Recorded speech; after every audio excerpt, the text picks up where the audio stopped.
if they are going to make an Obi-Wan Kenobi standalone movie in the current era of Star Wars movies, Ewan McGregor hasn't heard about it. Now, you, of course, if you're a Star Wars fan, you know he played Obi-Wan Kenobi in the George Lucas prequels, and a lot of people think he was the best thing about those prequels, and I think he was awesome. Obi-Wan Kenobi, as played by Ewan McGregor in the prequels, was fantastic. I think they could launch a whole new franchise or era of Star Wars movies just with him as the main character, in my opinion. And I and many people had hoped that Kathleen Kennedy and Lucasfilm would make his solo movie first, his standalone movie first. But of course, they made a Han Solo movie standalone movie, a movie no one really wanted or knew that they needed.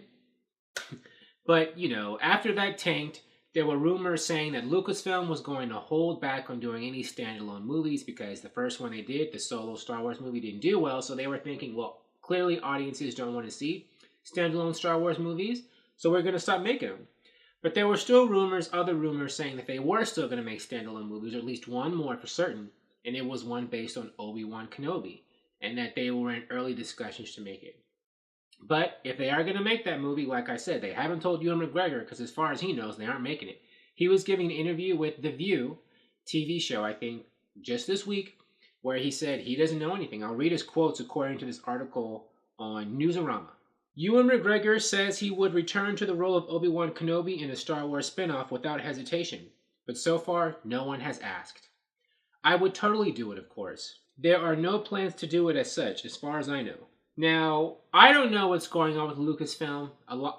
What you've been hearing right now is rumors, for the most part. I mean, we know they're making Episode 9, but beyond that, the future of Star Wars past that point is up in the air. From what you've been reading mostly online, we can only guess.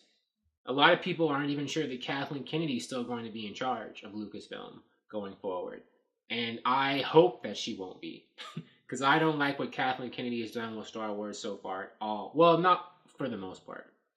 So, you know, I do think and hope Ewan McGregor returning to the role of Obi-Wan is one thing that would get old school Star Wars fans excited, which is the fan base that a lot of Lucasfilm has lost.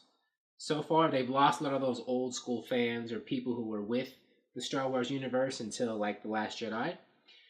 They felt, and I'm in part of that group, have felt that older, like, more legacy characters have, for the most part, been disrespected and not treated that well by Kathleen Kennedy in this new era of Star Wars movies. And to have one of the old classic characters who was popular, Obi-Wan Kenobi, come back and be treated well, you know, in future movies, that is something that would get a lot of us more excited about Star Wars movies again. But, you know, they might not be making them, at least not as far as he knows. But, you know, there's always the possibility that he's lying. Actors do lie and act like they don't know things all the time to the public when they actually know all kinds of stuff. So, you know, there is that possibility. We'll know eventually. I mean, as time goes by, there will be more articles. You know, if they are going to do an Obi-Wan Kenobi movie, we will hear about it sometime in the next few months or year or two, right? Thank you for watching. If you like this video, please like it on YouTube and subscribe to the channel because I appreciate your viewership, and I'll talk to you soon. Bye!